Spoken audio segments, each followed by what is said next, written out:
Hi hello welcome to my YouTube channel. ಎಲ್ಲರೂ ಹೇಗಿದ್ದೀರಾ? I hope ಎಲ್ಲರೂ ಚೆನ್ನಾಗಿದ್ದೀರಾ ಅಂತ ಅಂದ್ಕೊಂಡಿದ್ದೀನಿ. ತುಂಬ ಜನಕ್ಕೆ ಫೇಸಲ್ಲೆಲ್ಲ ತುಂಬಾ ಡಾರ್ಕ್ ಸ್ಪಾಟ್ಸ್ ಇರುತ್ತೆ, ರಿಂಕಲ್ಸ್ ಇರುತ್ತೆ, ಬಂಗ್ ಇರುತ್ತೆ. ಹಾಗೆಯೇ ಫೇಸ್ ಏನು ಹಚ್ಚಿದ್ರೂ ತುಂಬಾ ಬ್ಲ್ಯಾಕ್ ಆಗಿರುತ್ತೆ, ಡಾರ್ಕ್ ಆಗಿರುತ್ತೆ. ಸೊ ಅದನ್ನೆಲ್ಲ ಇವತ್ತು ಯಾವ ರೀತಿ ಕಡಿಮೆ ಮಾಡ್ಕೊಳ್ಳೋದು ಅಂತ ಹೇಳ್ಕೊಡ್ತೀನಿ. ಹಾಗೆಯೇ ಏನೆಲ್ಲ ಬೇಕು ಅಂತ ನೋಡ್ಕೊಂಬಂಬೇಡ ಬನ್ನಿ. ಸಿಂಪಲ್ಲು 2 ಐಟಮ್ಮು, ಅಕ್ಕಿ ಹಿಟ್ಟು 2 ಚಮಚ, ಮೊಸರು ಒಂದು 2 ಚಮಚ ಇಲ್ಲ 3 ಚಮಚ ಹಾಕ್ಕೊಂಡು ನೀಟಾಗಿ ಮಿಕ್ಸ್ ಮಾಡ್ಕೊಳ್ಬೇಕಾಗುತ್ತೆ.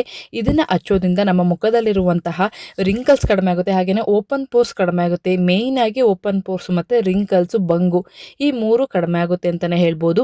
ನೀಟಾಗಿ ಚೆನ್ನಾಗಿ ಅದನ್ನು ಚೆನ್ನಾಗಿ ಮಿಕ್ಸ್ ಮಾಡ್ಕೋಬೇಕು. ಅದು ಒಂದು ಕ್ರೀಮ್ ಥರ ಬರಬೇಕು. ಈಗ ನೋಡಿ ಇಲ್ಲಿ ಬಂದಿದೆಯಲ್ಲ, ಕ್ರೀಮಿ ಥರ ಬರಬೇಕು. ಅದು ಒಂದು ಕ್ರೀಮ್ ಥರ ಪೇಸ್ಟ್ ಬಂದು ಆದಮೇಲೆ ಅದನ್ನು ತಗೊಂಡು ನಾವು ನಮ್ಮ ಫೇಸ್ಗೆ ಅಪ್ಲೈ ಮಾಡಬೇಕಾಗತ್ತೆ. ಫಸ್ಟ್ ನಾವೇನು ಮಾಡಬೇಕು ಅಂತ ಅಂದರೆ, ನಾವು ಅದನ್ನು ಅಪ್ಲೈ ಮಾಡೋಕ್ಕಿಂತ ಮುಂಚೆ ನೀಟಾಗಿ ಫೇಸ್ನ ವಾಶ್ ಮಾಡ್ಕೊಂಡು ಬರಬೇಕು. ಫೇಸ್ನ ವಾಶ್ ಮಾಡಿಕೊಂಡು ಫೇಸ್ನ ಡ್ರೈ ಮಾಡ್ಕೋಬೇಕಾಗತ್ತೆ. ಡ್ರೈ ಮಾಡ್ಕೊಂಡ್ಮೇಲೆ ಫೇಸ್ಗೆ ಏನು ಹಚ್ಚಿರಬಾರ್ದು, ಹಚ್ಚದೇನೆ ಒಂದು ಬರೀ ಪೇಸ್ಟನ್ನ ಮಾತ್ರ ಹಚ್ಚಬೇಕಾಗತ್ತೆ. ನೀವೇ ನೋಡ್ತಾ ಇರ್ಬೋದು, ನಾನು ನನ್ನ ಫೇಸನ್ನು ಒಂದು ಸ್ಮೂತ್ ಆಗಿರುವಂತಹ ಬಟ್ಟೆನ ತೊಗೊಂಡು ನೀಟಾಗಿ ಡ್ರೈ ಮಾಡ್ಕೊಳ್ತಾ ಇದ್ದೀನಿ. ನೀಟಾಗಿ ಫೇಸ್ನ ಫುಲ್ಲು ಡ್ರೈ ಮಾಡ್ಕೋಬೇಕಾಗತ್ತೆ. ನಾವೇನಾದರೂ ಫೇಸ್ನ ವಾಶ್ ಮಾಡ್ದೇಲೆ ಫೇಸ್ಗೆ ಹಂಗೇ ಹಚ್ಚಿದ್ರೆ ಏನಾಗುತ್ತೆ ಅಂತ ಅಂದರೆ, ನಮ್ಮ ಫೇಸಲ್ಲಿ ಅದು ಚೆನ್ನಾಗಿ ಅಬ್ಸರ್ವ್ ಆಗಲ್ಲ.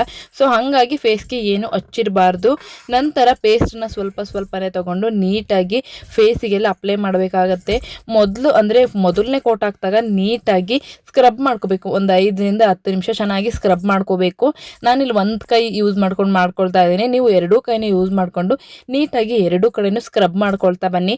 ಒಂದು 10 ನಿಮಿಷ ಚೆನ್ನಾಗಿ ಸ್ಕ್ರಬ್ ಮಾಡಬೇಕು. ಈ ರೀತಿಯಾಗಿ ಸ್ಕ್ರಬ್ ಮಾಡೋದ್ರಿಂದ ನಮ್ಮ ಮುಖದಲ್ಲಿರುವಂತಹ ಓಪನ್ ಪೋರ್ಸ್ ಮತ್ತು ರಿಂಕಲ್ಸ್ ಎಲ್ಲ ಕಡಿಮೆ ಆಗುತ್ತೆ. ತುಂಬ ಜನಕ್ಕೆ ಮೊಡವೆ ಕಲೆಗಳಿರುತ್ತೆ, ಅದು ಕೂಡ ಕಡಿಮೆ ಆಗುತ್ತೆ. ಈ ಅಕ್ಕಿ ಹಿಟ್ಟನ್ನ ಯೂಸ್ ಮಾಡೋದ್ರಿಂದ ಓಪನ್ ಪೋರ್ಸ್ ಪಕ್ಕಾ ಕಡಿಮೆ ಆಗುತ್ತೆ ಅಂತಲೇ ಹೇಳ್ಬೋದು. ಅಷ್ಟು ಒಂದು ಬೆಸ್ಟ್ ರೆಮಿಡಿ ಅಂತಲೇ ಹೇಳ್ಬೋದು. ಮೊದಲನೇ ಕೋಟ್ ಹಾಕಿದಾಗ ಒಂದು 10 ನಿಮಿಷ ಚೆನ್ನಾಗಿ ಸ್ಕ್ರಬ್ ಮಾಡಿಕೊಂಡು ನಂತರ 2ನೇ ಕೋಟ್ ಹಾಕಬೇಕಾದ್ರೆ ನೀಟಾಗಿ ಸ್ಮೂತಾಗಿ ಹಾಗೇನೆ ಕಣ್ಣ ಹತ್ರ ಎಲ್ಲ ಎಲ್ಲೆಲ್ಲಿ ನಿಮಗೆ ಡಾರ್ಕ್ ಸರ್ಕಲ್ ಇದೆ ಅಂತ ಅನಿಸುತ್ತೆ ಅಲ್ಲೆಲ್ಲ ನೀಟಾಗಿ ಒಂದು 15 ನಿಮಿಷ ಮತ್ತೆ ನಿಧಾನವಾಗಿ ಮಸಾಜ್ ಮಾಡ್ಕೊಳ್ತಾ ಬನ್ನಿ. ಹಂಗೇನೆ ಸ್ಕ್ರಬ್ ಮಾಡಿಬಿಡಿ ಜಾಸ್ತಿ. ಮೊದಲನೇ ಸರಿ ಸ್ಕ್ರಬ್ ಮಾಡಿರ್ತೀರಲ್ಲ ಸಾಕು.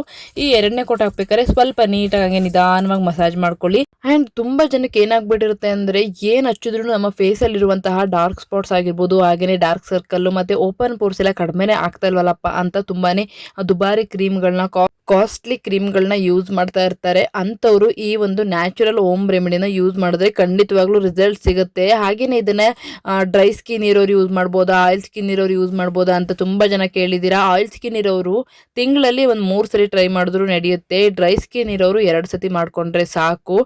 ನಂತರ ಇದನ್ನು ನೀಟಾಗಿ 2 ಕೋಟ್ ಅಪ್ಲೈ ಮಾಡಿಬಿಟ್ಟು ಚೆನ್ನಾಗಿ ಒಣಗೋದಕ್ಕೆ ಬಿಡಬೇಕು. ಒಂದು 1/2 ಅವರ್ ಒಣಗೋದಕ್ಕೆ ಬಿಡಬೇಕು. ಇಲ್ಲಿ ನೀವು ನೋಡ್ತಾ ಇರ್ಬೋದು, ಇದಷ್ಟು ಚೆನ್ನಾಗಿ ಒಣಗಿಲ್ಲ, ಅದಕ್ಕೆ ಅಂತ ಹೇಳಿ ಇನ್ನೊಂದು 10 ನಿಮಿಷ ಬಿಡೋಣ ಅಂತ ಹೇಳಿ ಮತ್ತೆ ಒಂದು 10 ನಿಮಿಷ ಬಿಟ್ಟಿದ್ದೆ. ನಂತರ ನೀವು ನೋಡ್ಬೋದು ಹೇಗೆ ಉದುರುತ್ತಾ ಇದೆ ಅಂತ ಹೇಳಿ.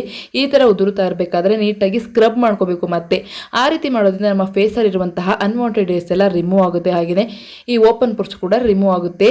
ನಂತರ ಮುಖನ ವಾಶ್ ಮಾಡ್ಕೊಂಡು ಬರಬೇಕು. ವಾಶ್ ಮಾಡ್ಕೊಂಡು ಬಂದ್ಮೇಲೆ ನೋಡಿ, ನೀವೇ ನೋಡ್ತಾ ಇರ್ಬೋದು ಎಷ್ಟು ಪಿಂಕಿಶ್ ಆಗಿದೆ ನಮ್ಮ ಫೇಸ್ ಎಲ್ಲ ಅಂತ ಹೇಳಿ. ನಿಜವಾಗ್ಲೂ ಒಂದು ಬೆಸ್ಟ್ ರಿಸಲ್ಟ್ ಸಿಗುತ್ತೆ ಅಂತಲೇ ಹೇಳ್ಬೋದು. ಇದನ್ನ ನೀವು ತಣ್ಣೀರಲ್ಲಿ ತೊಳ್ಕೊಂಡ್ರೆ ಇನ್ನೂ ಸಹ ಬೆಸ್ಟ್ ರಿಸಲ್ಟ್ ಸಿಗುತ್ತೆ. ಇದನ್ನು ಯಾರು ಬೇಕಾದರೂ ಯೂಸ್ ಮಾಡ್ಬೋದು, ಬಾಯ್ಸ್ ಗರ್ಲ್ಸ್ ಯಾರು ಬೇಕಾದರೂ ಯೂಸ್ ಮಾಡ್ಬೋದು. ಹಾಗೆಯೇ ಇದು ನ್ಯಾಚುರಲ್ ಹೋಮ್ ರೆಮಿಡಿ ಅಂತ ಹೇಳ್ಬೋದು. ಇದರಲ್ಲಿ ಯಾವುದೇ ರೀತಿಯಾದಂತಹ ಸೈಡ್ ಎಫೆಕ್ಟ್ಸ್ ಆಗಲ್ಲ ಅಂತಲೇ ಹೇಳಬಹುದು. ನೀವು ಕೂಡ ಟ್ರೈ ಮಾಡ್ಕೊಳ್ಳಿ.